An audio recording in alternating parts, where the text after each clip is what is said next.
Михаила Саварбековича, он вносит предложения, мы рассматриваем их и потом вместе стараемся их претворить в жизнь. Сегодня для нас очень важно развитие точек радиостанций в республике. Радио «Шансон», «Дача», «Лав», радио «Русский хит» и «Восток». Трансляции сразу 5 радиостанций планируют запустить в Ингушетии в первом полугодии следующего года. Это станет возможным благодаря поддержке мецената, основателя благотворительного фонда «Сафмар» Микаила Гуцериева. Все они будут ориентированы на разные слои населения. Глава Ингушетии Махмуд Али Калиматов отметил, что это очень важное событие для республики. Сегодня ту идею, которую подал Михаил Саварбекович, для нас она очень важна. У нас очень мало, у нас всего 2 газеты. Настолько правильно, настолько для нас это нужно, да я скажу, огромный подарок. Я вам так скажу, это подарок. Только людей надо набрать. Я хотел бы, чтобы вы ответственно к этому отнеслись. Для республики, вот покрути, ничего нет. Понимаете, соседний поймаешь, потом она пропадает, потом она встает. Для нас это, во-первых, престиж республики, субъекта. Тем более там программы такие, которые, диапазон такой всех программ, что мы можем много что делать. И поэтому, я так понял, первый и главный вопрос – это персонал. Это настолько полезно будет. Не упустите вот этот шанс, что сегодня предлагают нам, нашему субъекту, нашей республике. Благодаря запуску в регионе новых радиостанций удастся создать до 130 новых рабочих мест с высокой оплатой труда. Вещание планируют запустить не только на русском, но и ингушском языках. Вести передачи будут как молодые, так и люди старшего возраста. Это крупная сеть, крутой медиа, она так называется. Музыкально-развлекательные новостные радио. Это радио «Шансон», это радио... Лав радио, «Дача», «Русский хит», «Восток», «Такси». Первое спортивное сейчас запускаем. Да, «Говорит Москва». «Говорит Москва». Все зависит от людей, которых вы дадите. Нужны ведущие, нам нужны люди, больше ничего. Все остальное мы сделаем. Они сделают все, они поставят, и необходимое оборудование, они получат лицензии в Москве. Нужны люди, которые это смогут на месте, Русский язык и ингушский язык, чтобы наши соседи слушали почаще.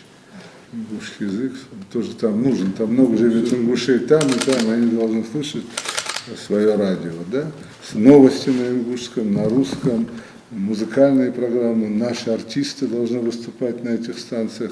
Они в этом очень хорошо разбираются, но они не знают специфику Ингушетии. Нужно оттуда никто не приедет. Могут приехать временно, чем-то подучить, научить. Можно отсюда взять туда на стажировку. У них хороший офис, все есть.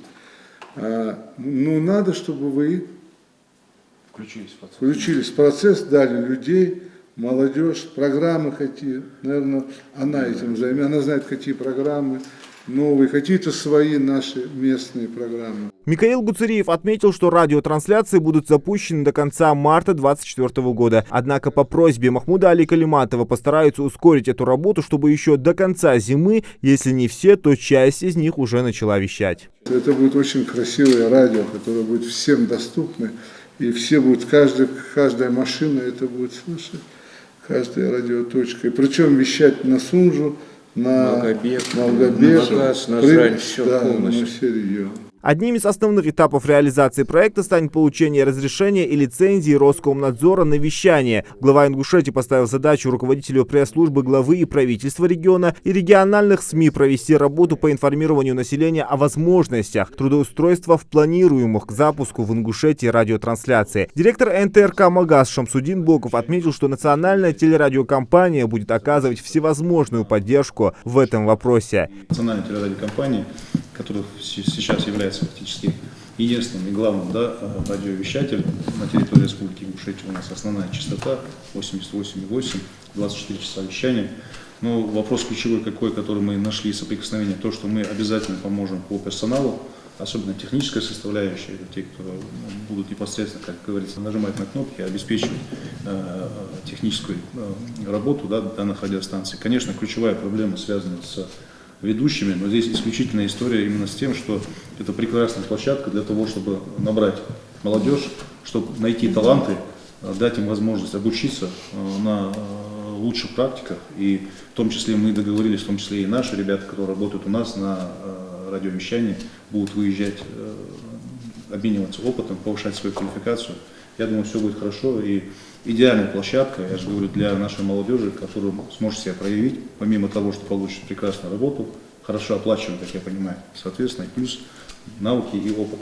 Контент будет создаваться на любой вкус и возраст радиослушателя. В рамках радиоэфиров будет не только транслироваться музыка, но также запустят новостные, познавательные и политические передачи. С удовольствием готовы здесь поработать с культурным наследием республики, безусловными ценностями, которые транслируют наши радиостанции. Наши радиостанции являются развлекательно-музыкальными, и с удовольствием, я думаю, мы подберем здесь команду дружную, замечательную. Сейчас мы только с технической точки зрения разрабатываем всю технологию запуска и готовы к тому, чтобы здесь великолепные радиостанции зазвучали, и мы уверены, что это станет залогом дружной команды и всеобщего главного замечательного дела по популяризации любимых и замечательных хитов, и, конечно же, для того, чтобы, как я уже говорила, подчеркнуть ценности данной республики.